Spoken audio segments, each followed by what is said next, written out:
నమస్తే ఫ్రెండ్స్, నేను మీ Shravani Harsha. Welcome back to our channel. ఇవాళ మన కథ పంజరం. కథని చివరి వరకు వినండి. నచ్చితే కనుక ఖచ్చితంగా తప్పకుండా ఒక్క లైక్ చేయండి. ఈ కథ పైన మీ విలువైన స్పందనని కామెంట్ రూపంలో మాకు తెలియజేయండి. కొత్తవారు ఎవరైనా చూస్తున్నట్లయితే మన ఛానల్ని సబ్స్క్రైబ్ చేసుకోండి. అనురాధ తన తల్లిదండ్రులకు ఏకైక కుమార్తె. తల్లిదండ్రులు ఇద్దరూ తనని ఎంతగానో ప్రేమించేవారు. కానీ అనురాధ నాయనమ్మకి మాత్రం అనురాధ అంటే అస్సలు ఇష్టం ఉండేది కాదు. తన కొడుకుకి మగపిల్లాడు పుట్టలేదన్న బాధ, ఆడపిల్ల పుట్టిందని కోపంతో అనురాధ మీద అకారణంగానే ద్వేషం పెంచుకుందావిడ. ఒకరోజు అనుకోకుండా అనురాధ తల్లిదండ్రులిద్దరూ యాక్సిడెంట్లో చనిపోయారు. వాళ్ళిద్దరి శవాలని ఇంటి ముందు పడుకోబెట్టారు. చుట్టాలందరూ, ఊళ్ళోని వాళ్ళందరూ ఇంటికొస్తూ ఉన్నారు. జీవం లేని తన తల్లిదండ్రులిద్దరినీ అలా చూసినప్పుడు అనురాధ కాళ్ళ కింద నేల జారిపోయింది. అనురాధ గుండెలు పగిలేలా ఏడుస్తూ ఉంది. అమ్మా, నాన్న, మీరు లేకుండా ఈ లోకంలో నేను ఎలా జీవించగలుగుతాను? నన్ను ఒంటరిని చేసేసి మీరు ఎలా వెళ్ళిపోగలిగారు అంటూ అనురాధ కన్నీరు మున్నీరుగా విలపిస్తూనే ఉంది. అనురాధ వాళ్ళ నాయనమ్మ కూడా ఏడుస్తూనే ఉంది. కానీ తన నాన్నమ్మ ముఖం మీద మాత్రం కోపం, ద్వేషం ఉన్నాయి. చుట్టాలు, బంధువులు, ఊరి వాళ్ళందరూ అక్కడే ఉన్నారు. అంతమందిలో కూడా అనురాధ వాళ్ళ నాన్నమ్మ అనురాధ దగ్గరకొచ్చి అరవడం మొదలుపెట్టింది. ఈ నష్టజాతకురాలే నా కొడుకుని, కోడల్ని మింగేసింది. ఇది పుట్టినప్పటి నుంచే మాకు దరిద్రం చుట్టుకుంది. అదే నాకు ఒక మనవడు పుట్టుంటే నా కొడుకుకి అండగా ఉండి సంపాదించేవాడు. కొడుకు పుట్టుంటే నా కొడుకు, కోడలు దర్జాగా కూర్చుని తినేవాళ్ళు. దీనికి పెళ్లి చేయడం కోసమే, కట్నం డబ్బులు సంపాదించడం కోసమనే వాళ్ళిద్దరు పనికి వెళుతున్నారు. ఇప్పుడు వాళ్ళిద్దరూ ప్రమాదవశాత్తు చనిపోయారు. ఇదంతా దీనివల్లే అంటూ అనురాధ మీద అరుస్తూ ఉంది. ఆ మాటలకి అక్కడ నిలబడి ఉన్న జనాలందరూ షాక్ అయిపోయారు. వాళ్ళందరి ముఖాలు ఆశ్చర్యంగా మారిపోయాయి. చాలా మంది అనురాధని జాలిగా చూస్తున్నారు. కానీ ఎవ్వరూ తనకి సహాయం చేయడానికి ముందుకు రాలేదు. అనురాధ ఏడుస్తూ తన నానమ్మ కళ్ళల్లోకి చూసింది. ఆవిడ కళ్ళల్లో అనురాధ మీద ద్వేషం మాత్రమే నిండుంది. ఆవిడ కోపంగా అనురాధ దగ్గరకొచ్చి తన చేతులు పట్టుకుని, మొదనష్టపు దానా, నా కొడుకుకి శనిలా పుట్టావు కదే, నువ్వు చచ్చున్నా బాగుండేది, దరిద్రం వదిలిందని సంతోషించేవాళ్ళం. కానీ నువ్వు నా కొడుకుని, కోడల్ని మింగేశావు అంటూ బలంగా ఒక్క తోపు తోసింది. అనురాధ ఆ తోపుకి నేల మీద పడిపోయింది. ఆవిడ బలంగా అనురాధని ఈడ్చుకెళ్తూ, నువ్వు ఈ ఇంట్లో ఉండడానికి వీల్లేదు, ఈ ఇంటి నుంచి ఇప్పుడే బయటకు నడువు, నీ వల్లే ఇంటికి దరిద్రం చుట్టుకుంది అంటూ అరుస్తూ ఉంది. అనురాధ ఏమీ మాట్లాడడానికి కూడా గొంతులోంచి మాటలు రావడం లేదు. ఒక్క నిమిషంలోనే అనురాధ తల్లిదండ్రుల్ని పోగొట్టుకోవడమే కాకుండా నిరాశ్రయరాలు కూడా అయ్యింది. ప్రపంచం దృష్టిలో తను ఒక నేరస్తురాల్లా మిగిలిపోయింది. ఏ పాపం చేయకుండానే, ఏ నేరం చేయకుండానే తను శిక్షను పొందాల్సి వచ్చింది. అనురాధ వాళ్ళ నాయనమ్మ అనురాధని బరాబరా ఈడ్చుకొని తలుపు దగ్గరికి చేరుకొని బలంగా అనురాధని బయటకు నెట్టి ఒక్కసారిగా తలుపులు మూసేసింది. అనురాధ బిగ్గరగా ఏడవడం ప్రారంభించింది. కానీ ఎవ్వరూ తన ఏడుపుని వినలేదు. తన కన్నీళ్లని ఎవ్వరూ పట్టించుకోవడం లేదు. చాలాసేపు అక్కడే కూర్చొని ఏడుస్తూనే ఉంది అనురాధ. ఎవరైనా తన మీద దయతలచి జాలి చూపిస్తారేమోనని, ఎవరైనా తన కోసం తలుపులు తెరుస్తారేమోనని, ఎవరైనా వచ్చి తనని లోపలికి తీసుకెళ్తారేమోనని ఎదురు చూసింది. కానీ తనని ఎవ్వరూ ఇంటి లోపలికి పిలవలేదు. తల్లిదండ్రులు చనిపోయిన తర్వాత బంధువులందరూ కూడా వింతగా మారిపోయారు. అక్కడ అంతమంది ఉన్నా కూడా అనురాధని తన నాయనమ్మ అలా రోడ్డు మీదకి గెంటేస్తున్నా, అమానుషంగా ప్రవర్తిస్తున్నా ఎవ్వరూ అడ్డుపడలేదు, ఎవ్వరూ ఆపలేదు కూడా. అనురాధ అక్కడి నుంచి లేచి కాస్త ధైర్యం తెచ్చుకొని చుట్టూ చూస్తూ ముందుకు నడవడం మొదలుపెట్టింది. చాలా దూరం నడిచిన తర్వాత అనురాధ ఒక మూలలో కూర్చుని ఏడుస్తూ ఉంది. రోడ్డు పక్కనే ఉన్న ఒక బెంచ్ మీద కూర్చుని ఆ చీకట్లో తన మోకాళ్లల్లో తన ముఖాన్ని దాచుకొని ఏడుస్తూనే ఉంది అనురాధ. నా మీద సానుభూతి చూపించే వాళ్ళెవ్వరూ లేరు, నాకు ఓదార్పిచ్చే వాళ్ళెవ్వరూ లేరు, నాకిప్పుడు ఈ ఒంటరితనం మాత్రమే మిగిలిపోయింది. కింద భూమి, పైన ఆకాశం తప్ప నాకంటూ ఏమీ లేదు అని ఏడుస్తూంది అనురాధ. అంత నిశ్శబ్దంగా ఉన్న వాతావరణంలో ఒక గొంతు విని అనురాధ షాక్ అయిపోయింది. ఒక్కసారిగా అక్కడికి ఎవరొచ్చారా అని తను భయపడిపోయింది. నువ్వెవరు? ఇక్కడ కూర్చుని ఏడుస్తున్నావేమిటి అన్న మాటలు విని అనురాధ కళ్ళు తెరిచి తల పైకెత్తి చూసింది. అప్పుడు ఒక వ్యక్తి తెల్ల రంగు చొక్కా, ముదురు గడ్డంతో అక్కడ నిలబడున్నాడు. ఆయనకి దగ్గరగా తన తండ్రి వయసే ఉంటుంది. అతని చేతిలో ఒక బ్యాగ్ కూడా ఉంది. అతన్ని ఆ సమయంలో అక్కడ చూసి అనురాధ ఆశ్చర్యపోయింది. ఆయన మాటలలో తనకి సున్నితత్వం కనిపిస్తూ ఉంది. అనురాధ కళ్ళ నుంచి కన్నీళ్లు కారుతూనే ఉన్నాయి. ఏమైందమ్మా, ఎందుకు ఏడుస్తున్నావు అంటూ అతను అనురాధను అడిగాడు. కానీ అనురాధ ఆయనకి ఏ సమాధానము చెప్పలేకపోయింది. అప్పుడు వెంటనే ఆయన, ఇంత రాత్రిపూట ఇలా రోడ్ల మీద కూర్చోవడం మంచిది కాదు. ఇంత రాత్రిలో అమ్మాయిలు ఇక్కడ కూర్చోకూడదు. నీ గౌరవానికి ఎటు నుంచైనా ప్రమాదం పొంచి రావచ్చు. నీ జీవితం ప్రమాదంలో కూడా పడొచ్చు. వెంటనే నువ్వు మీ ఇంటికి వెళ్ళిపో అని చెప్పగానే అనురాధ ఏడుస్తూ, నాకిప్పుడు ఎవ్వరూ లేరండి. మా అమ్మ నాన్న చనిపోయారు. మా నాన్నమ్మ నన్ను ఇంట్లో నుంచి బయటకు గెంటేసింది అని చెప్పగానే ఆయనకు ఒక్కసారిగా చాలా సంతోషంగా అనిపించింది. ఆయన చిరునవ్వు నవ్వుతూ, నువ్వేమీ ఆందోళన చెందాల్సిన అవసరం లేదు. నువ్వు నాతో పాటురా, మా ఇంటికి వెళదాం. నేను నిన్నిక్కడ రోడ్డు మీద ఒంటరిగా వదిలేయలేను. నా ఇల్లు ఇక్కడ నుంచి కొంచెం దూరంలోనే ఉంది. నువ్వు నాతో పాటు మా ఇంటికి రావచ్చు అని చెప్పినప్పుడు అనురాధ కొంచెం రిలీఫ్గా ఫీల్ అయ్యింది.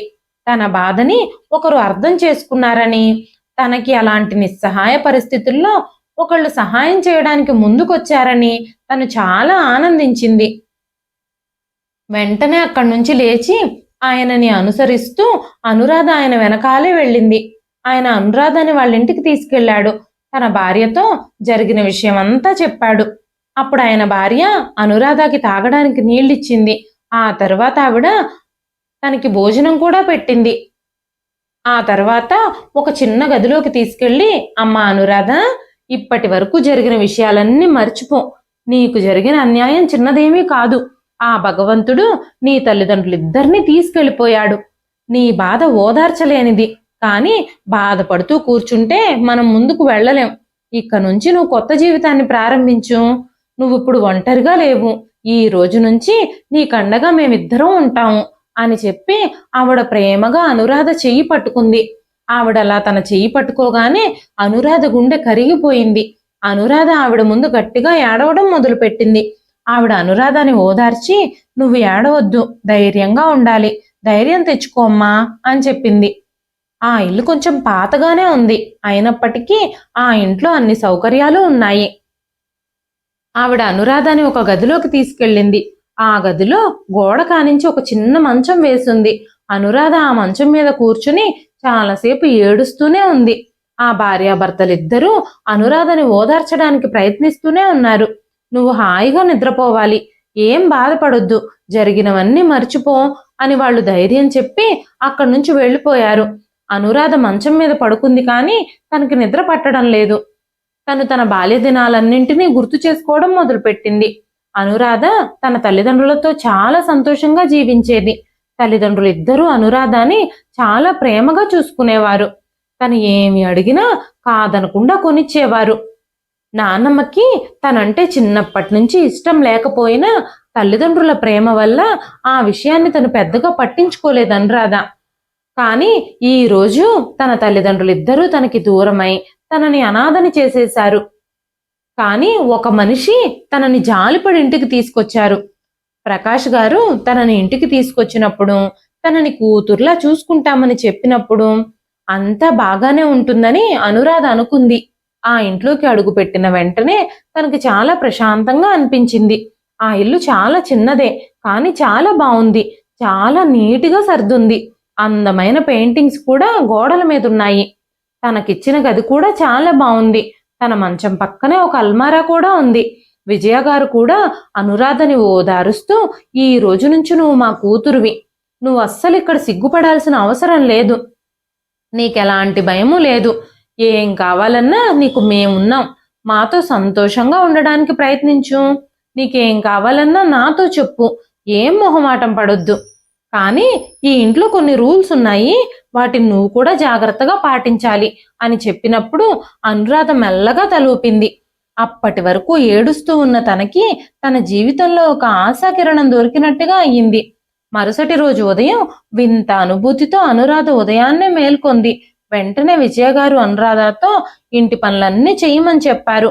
తన మాటలు కఠినంగా లేవు కాబట్టి అనురాధ సంతోషంగా అంగీకరించింది. అనురాధ ఇంటి పనులన్నీ చేయడం మొదలుపెట్టింది. ప్రకాష్ అంకుల్కి, విజయ ఆంటీకి ఇంతకు ముందు ఒక కూతురు ఉండేది. అనుకోకుండా ఆరోగ్యం పాడై తను చనిపోయిందని వాళ్ళిద్దరూ అనురాధతో చెప్పారు. ఇక నుంచి అనురాధలోనే తమ కూతుర్ని చూసుకుంటామని కూడా చెప్పారు. ప్రకాష్ గారు పోస్టల్ డిపార్ట్మెంట్లో పనిచేసేవారు. విజయ ఆంటీ హౌస్ వైఫ్, ఇంట్లోనే ఉండేవారు. అనురాధ ఉదయాన్నే లేచి ఇల్లంతా శుభ్రం చేసి కిచెన్ కూడా శుభ్రం చేసేసేది. విజయ గారు అనురాధతో, నువ్వు ఇల్లంతా చాలా బాగా శుభ్రం చేసేసావు అని అనురాధని పొగుడుతూ ఉండేవారు. ఉదయం అనురాధ పాత్రలన్నీ శుభ్రం చేసేసేది. ఆ తర్వాత విజయ గారు బ్రేక్ఫాస్ట్ ఏర్పాట్లన్నీ చేసేవారు. నువ్వు బాగా పనిచేస్తున్నావని ప్రతి పనికి అనురాధని పొగుడుతూనే ఉండేవారు ఆవిడ. సాయంత్రం ప్రకాష్ గారు ఆఫీస్ నుంచి ఇంటికొచ్చి రిలాక్స్డ్గా బయట కూర్చునేవారు. అనురాధ ఆయన కోసం టీ చేసుకుని తీసుకెళ్ళిచ్చేది. రోజులు గడుస్తూ ఉన్నాయి. ఆ ఇంట్లో అనురాధకి సురక్షితంగా ఉన్నానన్న భావన కలుగుతుంది. ఉదయం నుంచి ఇంటి పనులన్నీ చేయడం, వంట పనుల్లో సహాయం చేయడం, బట్టలు ఉతకటం, ఆ బట్టల్ని పైన ఆరబెట్టడం, సాయంత్రం మడతలు పెట్టి అల్మారాల్లో సర్దడం, రాత్రిపూట నక్షత్రాలను చూస్తూ తన తల్లిదండ్రులతో మాట్లాడడం, ఇవన్నీ అనురాధ దినచర్యలో భాగంగా మారిపోయాయి. కొన్నిసార్లు విజయ గారు అనురాధ తలకి నూనె రాసి తల దువ్వడం, కొన్నిసార్లు తన చేతులకి గోరింటాకు పెట్టడం కూడా చేసేవారు. నీ చేతులు ఎంత ఎర్రగా పండాయో, ఎంత అందంగా కనిపిస్తున్నాయో అంటూ ఆవిడ ప్రేమగా మాట్లాడేవారు. అనురాధ కూడా తన హృదయంలో వింతైన ఉపశమనం పొందేది. ఒకరోజు ప్రకాష్ గారు సాయంత్రం ఇంటికి రాగానే అనురాధతో మాట్లాడుతూ, అనురాధ, నువ్వు చదువుకోవాలని అనుకుంటే నేను నీకోసం ఇంట్లోనే ఒక ట్యూషన్ టీచర్ని ఏర్పాటు చేస్తాను. ఆడపిల్లలకి చదువు అవసరం ఎంతగానో ఉంది. నువ్వు చదువుకుంటావా అని అడిగారు. అప్పుడు అనురాధ కూడా నేను చదువుకుంటాను, నాకు చదువుకోవడం ఇష్టమే అని చెప్పింది. ఈ సంతోషకరమైన క్షణాలన్నీ చూస్తూ ఉంటే అనురాధకి చాలా ఆనందంగా ఉంది. తన గాయపడిన ఆత్మకి శాంతి దొరికినట్టుగా అనిపించింది. తల్లిదండ్రుల మరణం తర్వాత తన నాయనమ్మ, తన బంధువులందరూ కలిసి తనని చాలా ఇబ్బంది పెట్టారు.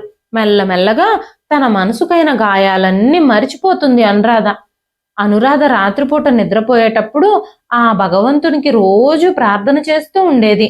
తనకి ఇంత మంచి కుటుంబం ఇచ్చినందుకు ఆ భగవంతునికి కృతజ్ఞతలు చెబుతూ ఉండేది. ప్రకాష్ గారు, విజయ గారు అనురాధని చాలా బాగా చూసుకునేవారు. తనతో ప్రేమగా ఉండేవారు. బహుశా తనకి తెలియకపోవచ్చు, వాళ్ళ ప్రేమ కూడా ఒక కొత్త రకం ఉచ్చే అని. వాళ్ళిద్దరూ పూర్తిగా తనని పట్టుకునే వరకు అనురాధ దాన్ని గ్రహించలేకపోయింది. అనురాధ హృదయం మెల్లగా ఆ ఇంటిని అంగీకరిస్తోంది.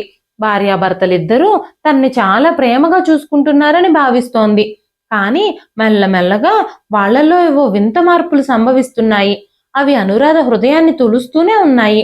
ఇంతకు ముందు వరకు చాలా ప్రేమతో చూసే కళ్ళు ఇప్పుడు వేరేలా కనిపించడం మొదలయ్యాయి. ప్రకాష్ గారు కూడా అనురాధకి చాలా దగ్గరగా వెళ్ళడం, అనుకోకుండా ఆగిపోవడం, ఇలాంటివి చేస్తూ ఉండేవారు. కానీ అనురాధ అనుమానంగా ఉన్నా తన ఆంటీతో ఏమీ చెప్పలేదు.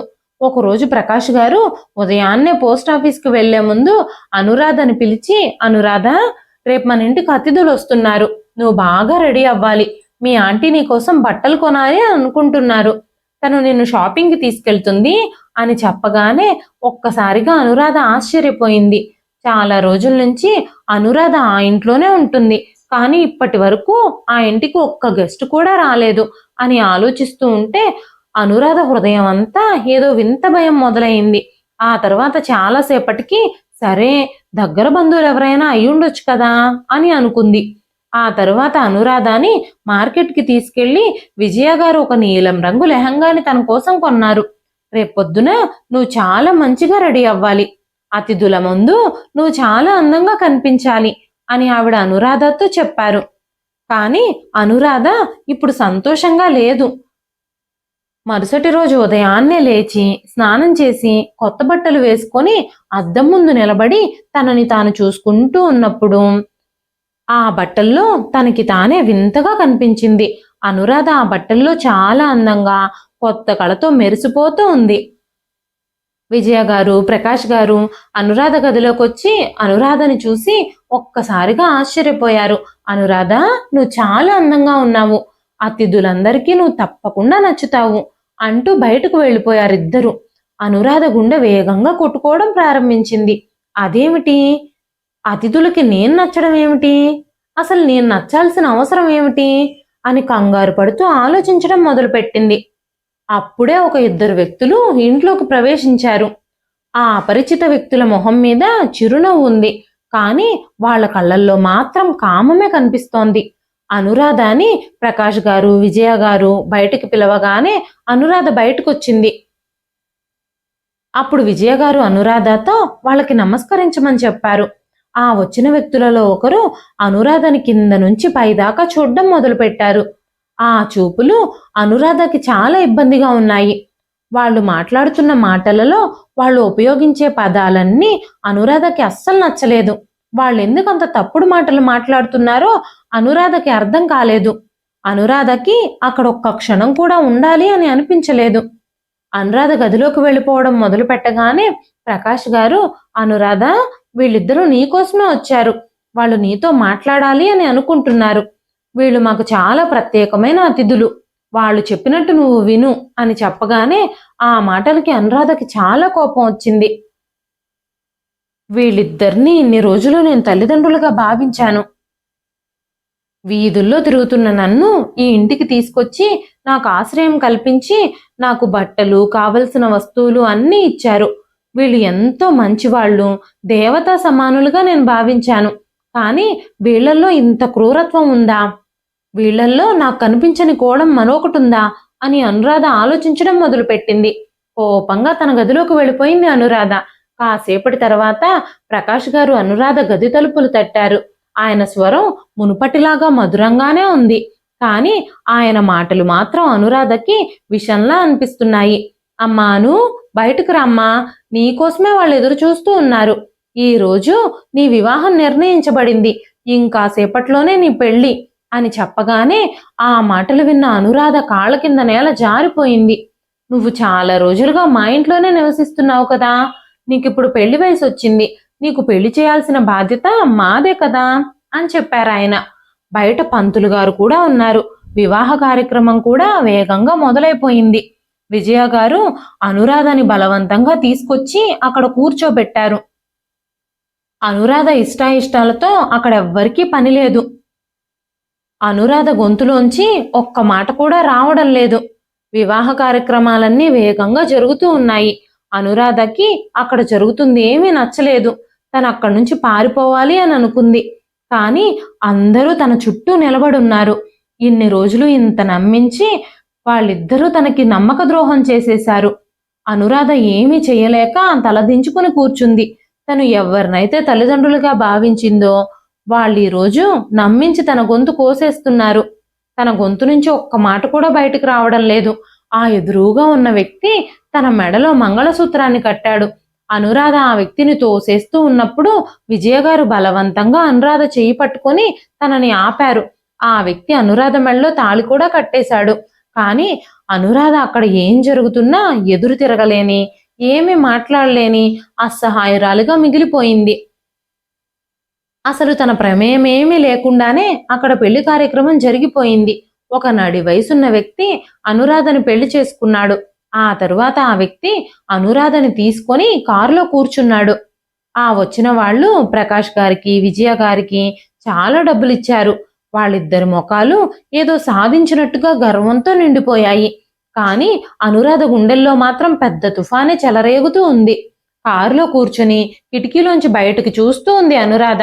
ఒక పెద్ద బంగ్లా ముందు కారు ఆగింది. అవతల వ్యక్తి కారులోంచి దిగిపోయాడు. అనురాధ కారు తలుపులు తీసుకొని కిందకి దిగింది. ఆ ఇల్లు చాలా పెద్దగా ఇంకా భయంకరంగా ఉంది. గోడలపైన పెయింటింగ్స్ కూడా ఉన్నాయి. అనురాధ లోపలికి వచ్చి చూసినప్పుడు అక్కడ ఇంకా చాలా మంది అమ్మాయిలున్నారు. అది ఎలాంటి ఇల్లు, తను ఎలాంటి ప్రపంచంలోకి అడుగుపెట్టిందో అక్కడ పరిస్థితిని చూడగానే అర్థమైపోయింది అనురాధకి. తన కలలన్నీ ముక్కలైపోయినట్టు అనురాధ కనిపించింది. అక్కడున్న ప్రతి ఒక్కరి ముఖాలు విచారంగా ఉన్నాయి. కొంతమంది మంచం మీద పడుకుని ఉన్నారు, కొంతమంది నేల మీద కూర్చుని ఉన్నారు, కొంతమంది గది మూలల్లో కూర్చుని ఏడుస్తూ ఉన్నారు. వాళ్ళ శరీరాల్లో అయిన గాయాలు స్పష్టంగా బయటకు కనిపిస్తూనే ఉన్నాయి. అవి చూడగానే అనురాధ కళ్ళల్లో కన్నీళ్ళొచ్చాయి.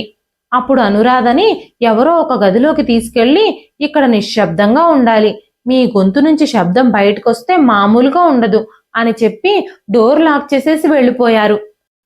తనకి జరిగిన వివాహం అంతా ఒక అబద్ధమని, తను ఎవ్వరికో అమ్మబడిందని, తన శరీరాన్ని వాడుకోవడానికి తనకి వివాహం అని పేరు పెట్టారని అనురాధకు అర్థమైంది.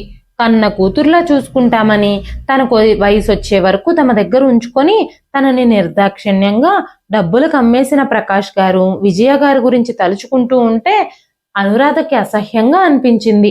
కళ్ళు మూసుకుని ఏడుస్తూనే ఉంది. చాలాసేపు ఏడ్చింది అలాగే. అంతలోనే రాత్రైపోయింది.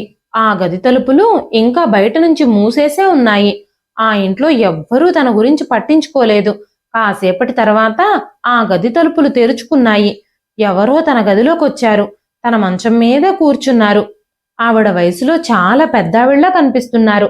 కళ్ళల్లో అలసట కూడా కనిపిస్తుంది. ఆవిడ అనురాధతో, ఇప్పుడు ఇక్కడికి వచ్చే వ్యక్తి మీతో ఏం చెప్తే దానికి అనుగుణంగా నడుచుకోవడానికి ప్రయత్నించు. గొడవ చేసి గొంతు పెంచితే మాటలతో కాకుండా దెబ్బలతోనే నీకు బోధిస్తారు అని ఆవిడ చెప్పింది. ఆ మాటలు విన్న అనురాధకి చాలా భయంగా అనిపించింది. ఎవరైతే ఉదయం తనని పెళ్లి చేసుకున్నాడో ఆ పెద్ద వ్యక్తే ఆ తరువాత ఆ గదిలోకి వచ్చాడు. అతను తన చెయ్యి పట్టుకొని అనురాధని మంచం దగ్గరకు తీసుకొచ్చాడు. అనురాధ కేకలు వేయడానికి ప్రయత్నించింది. తర్వాతి క్షణంలోనే అనురాధ చెంప మీద ఒక చెంపదెబ్బ పడింది. ఆ తరువాత ఏం జరుగుతుందో అనురాధ ఊహించను కూడా ఊహించలేదు. అనురాధ కళ్ళు కూడా సరిగ్గా కనిపించడం లేదు. ఆ చెంపదెబ్బతో తన కళ్ళు బయర్లు కమ్మాయి. నొప్పితో, ఏడుపుతో, అరుపులతో, ఆ వచ్చిన వ్యక్తి పశుబలంతో ఆ రాత్రి గడిచిపోయింది. తను కళ్ళు తెరిచి చూసినప్పుడు తన శరీరం అంతా చాలా బాధాకరంగా ఉంది. తన ఒళ్ళంతా చెమటలతో తడిచిపోయింది.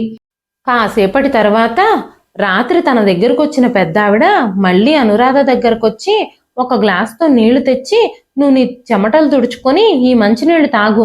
ఇది ముగింపు కాదు, ఆరంభం మాత్రమే. మళ్ళీ అతను సాయంత్రం మీ దగ్గరకు వస్తాడు. ప్రతిరోజు రాత్రి నీ గది తలుపులు తెరుచుకుంటాయి అని చెప్పింది ఆవిడ. ఆ మాటలు వింటూ ఉంటే రాత్రి జరిగిన విషయాలు గుర్తుకొచ్చి అనురాధ శరీరం అంతా భయంతో వణికిపోయింది. తర్వాత రోజు సాయంత్రం మరొక కొత్త వ్యక్తి లోపలికి ప్రవేశించాడు. అనురాధ అరుపులు రోజు రోజుకి పెరుగుతూనే ఉన్నాయి. నొప్పిని తట్టుకోవడం తన వల్ల కావడం లేదు. ప్రతిరోజు రాత్రి ఆ నొప్పితో నిద్ర లేకుండానే రోజు గడిచిపోతుంది. ఎవరో నరకంలో తనని విసిరేసినట్టుగా తనకు అనిపిస్తుంది. ప్రతి రాత్రి తన శరీరం బ్రతుకుతున్నా తన ఆత్మ చచ్చిపోతూనే ఉంది. ఉదయం అయ్యేసరికి తను బ్రతికుందో లేదా చచ్చిపోయిందో కూడా తనకు అర్థం కావడం లేదు. ఉదయం తను కళ్ళు తెరిచినప్పుడు నేను ఈ రోజు ఇంకా బ్రతికే ఉన్నాను అని తనకు అనిపిస్తుంది. నెల రోజులు అలాగే గడిచిపోయాయి. అక్కడ తనలాంటి అమ్మాయిలు చాలా మందే ఉన్నారు. మొదటి రోజు తన దగ్గరకు వచ్చిన ఆ మహిళ రోజు ఉదయం తన గాయాలకు మందులు రాయడం, తనకి భోజనం ఇవ్వడానికి తన దగ్గరికి వస్తూనే ఉండేది. ఆవిడ తన దగ్గరకు వచ్చినప్పుడు నేను బ్రతికే ఉన్నానా అంటూ అనురాధ ఆవిడని అడిగేది. వెంటనే ఆవిడ, దీన్నే జీవితం అంటారు. నా జీవితంలో నేను చాలా బాధలను అనుభవించాను. నీ వయసులో ఉన్నప్పుడే నేను ఇక్కడికి వచ్చాను. నీలాగే ఈ నరకాన్ని నేను కూడా అనుభవించాను. నిశ్శబ్దంగా ఉంటే మనకే గాయాలు తగ్గుతాయి, లేదంటే మన ఒంటి మీద దెబ్బలు ఎక్కువ అవుతాయి అని చెప్పింది ఆవిడ. ఉదయం అయినప్పుడు చాలా మంది మంచాల మీద పడుకుని ఉండేవారు. కానీ వాళ్ళందరూ నిద్రపోయేవాళ్ళు కాదు.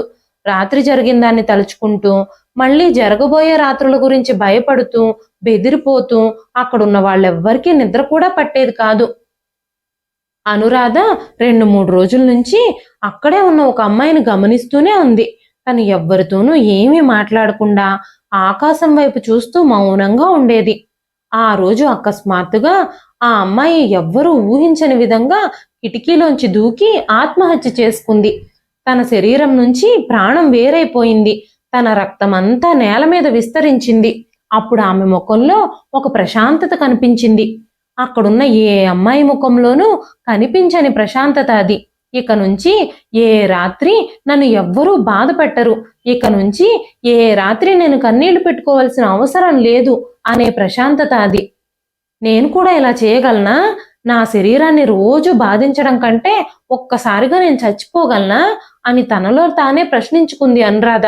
చచ్చిపోయే ధైర్యం లేక నేను ఇలా రోజు నాలోనే కుళ్ళి కుళ్ళి కృషించిపోతున్నాను అని అనుకుంది ఆవిడ. ఈ నరకం నుంచి బయటపడడం అంటే మరణం మాత్రమేనా?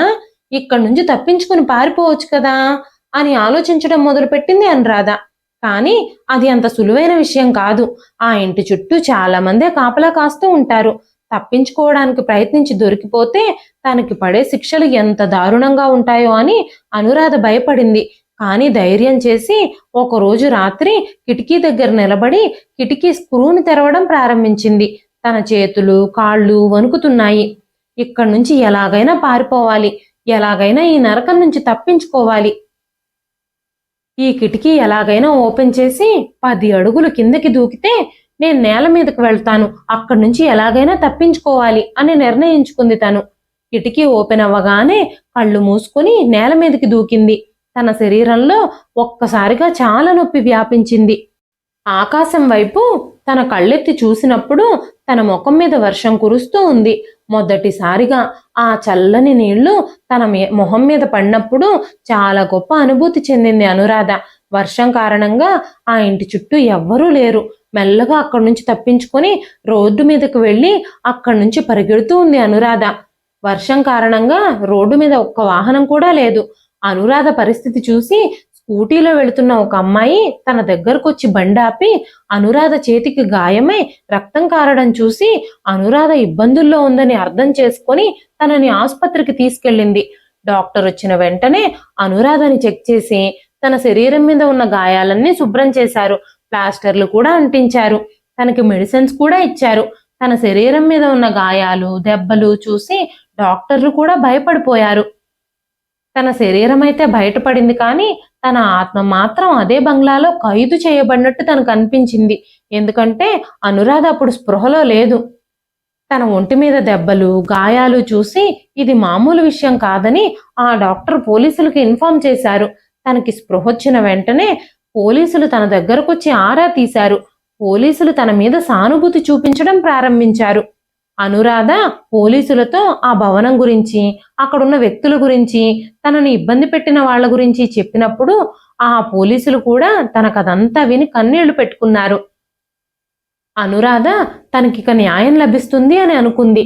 కానీ తనని పోలీస్ స్టేషన్కి తీసుకెళ్లినప్పుడు అనురాధ పోలీస్ స్టేషన్లో అడుగుపెట్టిన వెంటనే ఒక్కసారిగా తను షాక్ అయిపోయింది. అక్కడ ఒక ఆఫీసరు కుర్చీలో కూర్చునున్నాడు. అతని కళ్ళల్లో కామమే కనిపిస్తుంది. అతను అనురాధని తన తల్లిదండ్రుల గురించి అడిగినప్పుడు తనకి తల్లిదండ్రులు ఎవ్వరూ లేరని, చనిపోయారని అనురాధ చెప్పింది. అప్పుడు ఇన్స్పెక్టర్ కుర్చీలోంచి లేచి, సరైన ఇన్ఫర్మేషన్ ఇస్తే మేము మిమ్మల్ని రక్షించగలం, భయపడాల్సిన అవసరం ఏమీ లేదు, మిమ్మల్ని మేము సురక్షితంగా ఉంచుతాం అని చెప్పి అనురాధని కింద నుంచి పై వరకు చూసి ఈ అమ్మాయిని లాకప్లో ఉంచండి, ఉదయాన్నే మాట్లాడుకుందాం అని చెప్పినప్పుడు తనని లాకప్లో పెట్టి బయట నుంచి తాళం వేశారు. తనకి న్యాయం జరుగుతుందన్న ఆశ అనురాధలో ఇప్పుడు పూర్తిగా చచ్చిపోయింది. ఈ లోకంలో మంచివాళ్లే లేరా అనిపించింది తనకి. అక్కడ చాలా మంది మహిళలు ఉన్నారు. వాళ్ళందరూ చట్టవిరుద్ధమైన పనుల్లో దొరికిపోయిన వాళ్ళు. అనురాధ ఒక మూలలో కూర్చుని గోడ కానుకుని ఏడుస్తూ ఉంది. అప్పుడే ఒక మహిళ అనురాధ దగ్గరకొచ్చి, ఎందుకు ఏడుస్తున్నావు నువ్వు? ఈ స్థలం నాది, కాస్త ఇలా వచ్చి నా కాళ్ళు నొక్కు అని చెప్పగానే అనురాధ భయపడిపోయింది. వెంటనే అనురాధ ఆవిడ కాళ్ళు నొక్కడం ప్రారంభించింది. అనురాధ ఆవిడ కాళ్ళు నొక్కేటప్పుడు అనురాధ గురించి ఆవిడ చాలా విషయాలు అడిగింది. మా అమ్మ నాన్న చనిపోయారు, వేరే వాళ్ళు నాకు ఆశ్రయం ఇచ్చి నన్ను నమ్మేశారు, ఎవరో తెలియని వ్యక్తులచే నేను రోజు బలవంతం చేయబడుతున్నాను, అక్కడి నుంచి తప్పించుకుని బయటపడ్డాను, ఆ తరువాత ఈ పోలీసుల చేతిలో చిక్కుకున్నాను అని చెప్పడం ప్రారంభించింది తను. వెంటనే ఆవిడ, నువ్వు చాలా బలహీనంగా కనిపిస్తున్నావు, వాస్తవానికి నువ్వు చాలా శక్తివంతమైన దానివి, నేను నిన్ను ఇక్కడి నుంచి బయటకు పంపిస్తాను, నీ మనసులో ఉన్న బలహీనతను పక్కన పెట్టి న్యాయం కోసం పోరాడు అని చెప్పింది ఆవిడ. చాలా సంవత్సరాల తర్వాత నా పక్షంగా ఒకరు నిలబడినట్టుగా అనురాధ కనిపించింది. ఉదయం అయినప్పుడు అనురాధ కోసం ఎవరో వచ్చారని అనురాధని లాకప్ నుంచి బయటకు తీసుకొచ్చారు. ఒక 50 ఏళ్ల వయసులో ఉన్న ఒక పెద్దావిడ అక్కడ నిలబడుంది. ఆవిడ ఒక న్యూస్ రిపోర్టర్. ఆవిడ ముఖం మీద ఒక చిరునవ్వు ఉంది. నా పేరు అనిత. నేను ఒక మీడియా రిపోర్టర్ని. ఈ మధ్యనే నేను రిటైర్ అయ్యాను. కానీ మీలాంటి అమ్మాయిలకు ఇప్పటికీ సహాయం చేస్తూనే ఉన్నాను. చాలా మంది నిర్దోషులైన అమ్మాయిల్ని ఇక్కడికి తీసుకొచ్చారు అని నేను తెలుసుకున్నప్పుడు నేను ఇక్కడ వాళ్ళని ఇంటర్వ్యూ చేయడానికి వచ్చాను. వాళ్ళల్లో ఒక ఆవిడే నీ గురించి నాకు చెప్పింది.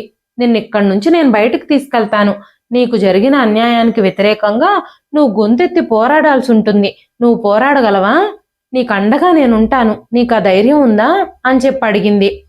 అప్పుడు అనురాధ 2 చేతులు జోడించి ఆవిడికి నమస్కారం చేసింది. కళ్ళల్లో కన్నీళ్లు జారిపోతూ ఉంటే అనురాధ ఏమీ మాట్లాడలేకపోయింది. ఆ తర్వాత పోలీసులతో మాట్లాడి న్యూస్ రిపోర్టర్ అనిత గారు అనురాధని తనతో పాటు తన ఇంటికి తీసుకెళ్లారు. పంజరంలో చిక్కుకుపోయి గిలగిలా కొట్టుకుంటున్న ఒక పక్షికి విడుదల దొరికినట్టుగా ఆ రోజు అనురాధ కనిపించింది. ఆ తర్వాత అనిత గారు తన లాయర్ని పిలిపించి అనురాధతో మాట్లాడించారు. అనురాధ కదంతా విన్న లాయరు అనురాధకి జరిగిన అన్యాయాలకు గాను కోర్టులో కేసు ఫైల్ చేశారు. మొదటగా ఏ దిక్కు లేక రోడ్డున పడిన తనని మాయమాటలు చెప్పి కూతుర్లా చూసుకుంటామని నమ్మించి తనని తీసుకెళ్లి తనని వ్యభిచార గృహానికి అమ్మేసిన ప్రకాష్ విజయలని పోలీసులు అదుపులోకి తీసుకున్నారు. పోలీసుల ఎంక్వైరీ తర్వాత తేలిన విషయం ఏమిటంటే ఆ భార్యాభర్తలిద్దరూ రాత్రిపూట రోడ్ల మీద తిరుగుతూ ఒంటరిగా ఉన్న అమ్మాయిల దగ్గరకు వెళ్ళి తమకు ఎవ్వరూ లేరని తెలుసుకున్న తర్వాత సహాయం చేస్తామని మాయమాటలు చెప్పి కొన్ని రోజులు వాళ్లతోనే ఉంచుకొని మంచి బేరం దొరికినప్పుడు వాళ్ళని ఇలా అమ్మేస్తారు అని చాలా మంది అమాయకులని, ఏ దిక్కు లేని అమ్మాయిలని, ఇంట్లో నుంచి పారిపోయి వచ్చిన వాళ్ళని ఇలాగే అమ్మేశారు అన్న విషయాలు వెలుగులోకొచ్చాయి. అమాయకులైన అమ్మాయిల జీవితాలని నాశనం చేసినందుకు గాను వాళ్ళిద్దరికీ కోర్టు కఠిన కారాగార శిక్ష విధించింది. ఆ రోజు కోర్టు మెట్ల మీద అనురాధ తనకి జరిగిన అన్యాయాలకు, తనకి వాళ్ళిద్దరూ చేసిన మోసానికి ప్రకాష్ని, విజయాని అనురాధ చెప్పుతో కొట్టింది. అమాయకులైన ఆడపిల్లల విషయంలో వాళ్ళు చేసిన నేరానికి, వాళ్ల వల్ల అమ్మాయిలు పడిన బాధలకి వాళ్లకు పడిన శిక్ష తక్కువే అని అనురాధ భావించింది. ఇలాంటి వాళ్ళని అస్సలు బ్రతకనివ్వకూడదు. వీళ్ళని ఉన్న ఫలంగానే ఉరి తీయాలి అని అనురాధ అనుకుంది. ఆ తర్వాత అనురాధ ఇచ్చిన ఇన్ఫర్మేషన్ ప్రకారం అనురాధని పెళ్లి చేసుకుని ఏ బంగ్లాకైతే తీసుకెళ్లారో ఆ బంగ్లా దగ్గరకు వెళ్లారు పోలీసులు. అక్కడ ఆడపిల్లలతో వ్యాపారం చేయిస్తున్న వాళ్ళని పోలీసులు అదుపులోకి తీసుకున్నారు.